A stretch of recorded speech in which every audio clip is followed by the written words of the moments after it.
মমতা কুলকার্নি একজন বলিউড অভিনেত্রী। মমতার বেশ কিছু বাণিজ্যিকভাবে সফলতা অর্জন করা চলচ্চিত্র রয়েছে, যেমন আশিক আওয়ারা 1993 সালে, অর্থ, হাম হাই 1993 সালে, ক্রান্তিবীর 1994 সালে, কর্ণ অর্জুন 1995 সালে, সবচেয়ে বড় খিলাড়ি 1995 সালে, বাজি 1995 সালে, চায়না গেট 1998 সালে, বেকাবু 1995 সালে এবং Chupa stone of musical thriller 2001 সালে। 1993 সালে আশিক আওয়ারা চলচ্চিত্রে অসাধারণ অভিনয়ের সুবাদে তিনি শ্রেষ্ঠ নবাগত অভিনেত্রী বিভাগে ফিল্মফেয়ার পুরস্কার লাভ করেন।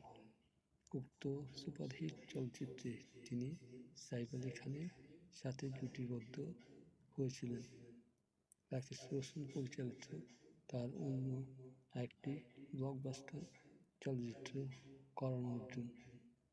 1995 সালে তিনি সালমান খানের বিপরীতে অভিনয় করেন।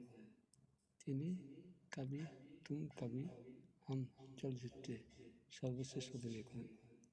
ভারতের জনপ্রিয় টেলিভিশন অনুষ্ঠান বিগ বস সাথের প্রতিযোগিতা হিসেবে মমতাকে আমন্ত্রণ জানানো হলে তিনি তা প্রত্যাখ্যান করেন। মমতা কুলকার্নি একটি মারাঠি পরিবারে জন্মগ্রহণ করেন। তার দুই বোন মিথিলা ও মনিমা। 1993 সালে স্টারডাস্ট ম্যাগাজিনের টপলেস পেইন্টিংয়ে প্রকাশের পর তিনি বেশ বিতর্কিত হয়েছিলেন।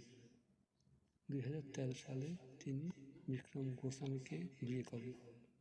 তার উল্লেখযোগ্য চলচ্চিত্রগুলো হল বাজি, কিসমত, দিলবার, আশিক আওয়ারা, জানে জিগর, চায়না গেট, জীবনযুদ্ধ, নসিব, বেকাবু ও সবচেয়ে বড় খিলাড়ি ইত্যাদি।